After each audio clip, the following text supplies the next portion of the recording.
Yeah, you claim that God is my father, right? Maker and creator. You said it yourself. Every Sunday, every Friday at Jumu'ah, every morning devotion, our Father who art in heaven, hallowed be thy name, right? He knows the number of the hairs on your head. He formed you in your mother's womb. He told me I'm a child of God. You told me he loves me more than anyone. You told me I can come boldly to his throne, right? Boldly to his throne. So why does it terrify you when I actually try? Yet, you still guilt trip me with fear, fake expectations appearing real, just to stop a son and a dad's conversation. I ask a question and you say, don't question God, or you'll go to hell. I express doubt and you say, that's the devil speaking through you. I say, this doesn't make sense to me. And you hand me Leviticus like it's a gag order. I say, I want to talk to God myself. You did? And you say, no. Talk to him through me, through his book, through this pastor, through this ritual, through this type, through this fear. You tell me he's my father, but you act like he's my bodyguard. You tell me he's my maker, but you act like he can't handle his own child. You tell me he's my creator, but you act like he's too fragile for my honesty. What kind of father needs you to threaten his children so they won't leave the house? Question mark. What kind of father needs you to block the phone lines so his son can call him direct? If God is my dad, then why are you so scared of us talking about a chaperone? That tells me more about the insecurity of the beliefs that you're trying to impose. That you're trying to impose on me. Than the message you're trying to deliver. Confident truth does not need a bodyguard. Secure love does not need threats. Real fathers don't need strangers to guilt their children and to stand. But you do. Because deep down, you know that belief breaks if I ask one real question. You know that doctrine cracks if I speak to Father without your script.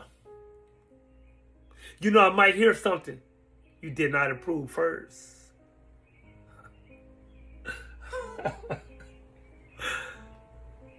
So you use fear, fake expectations appearing mean nothing to me.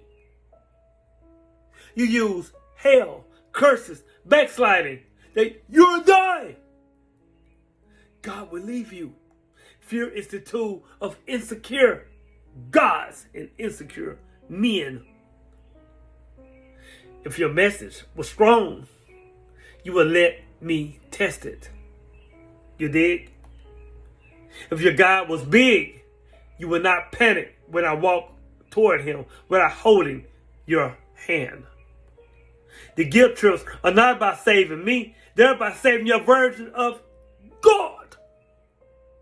Because if I talk to Dad directly and he sounds different from your sermon, your whole career is in trouble. Now let's be honest. You don't trust the relationship you preach. I feel it. I see it. I got it. You don't. You say God is love, but you sell him like a dictator who'll burn me if I use the wrong name. You say, God is my father, but you treat him like a CEO I can't assess without an appointment and a middleman taking a cut. You see, a son does not need a visa, a passport to talk to his dad. A son doesn't get disowned for saying, hey, dad, quote unquote, dad, this house rule is confusing. A son doesn't get sent to the furnace for crying in his father's ear. No. So either he's not my father, or you're not telling me the whole truth about fathers.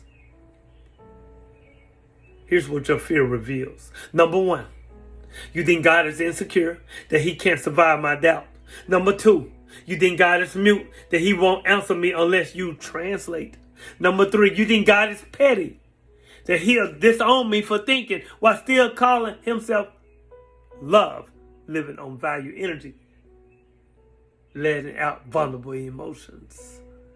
4, you think God is yours, all yours, that you own the rights, the publishing rights to him, God himself, and I need your fucking permission. Here's a news flash. Here's a news flash for you all who think like this.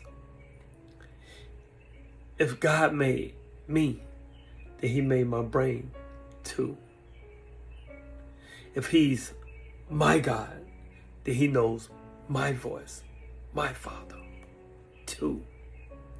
If he's the creator, then he is not shocked by his creation's questions. The only one panicking here is you.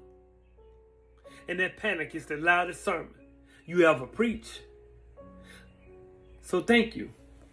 No thank you. Thank the message you're trying to deliver. I take my questions straight to the source, you dig?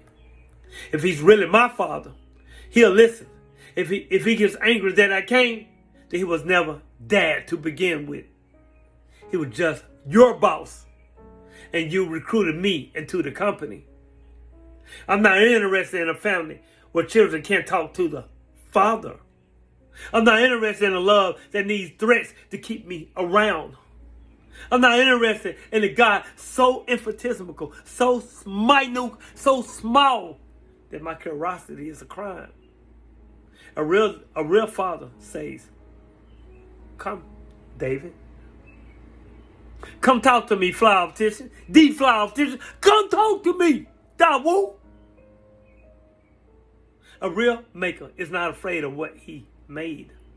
A real creator does not block his creation with fear and call it fate. So I'm done with the guilt. I'm done with the middleman or the middle men. I'm done with being told to fear. The Father, you say, loves me more than I'm supposed to love myself. If God is my Father, then fucking step aside. The Son is calling home. Your turn. Have you been guilt tripped out of talking to God directly? Huh? Is that what this is? What question are you not allowed to ask the Father? Talk to me. Talk to me. Message me. No fear here. Because if he's really your Father, he can take it. And I need you to share this. If you're tired of bodyguards standing between you and your Father, who they claim is your Father. Sons and daughters don't need permission to speak. Period. You dig? Period. Let's go. Let's go. Continue to unlearn, relearn, and learn. Continue to evolve.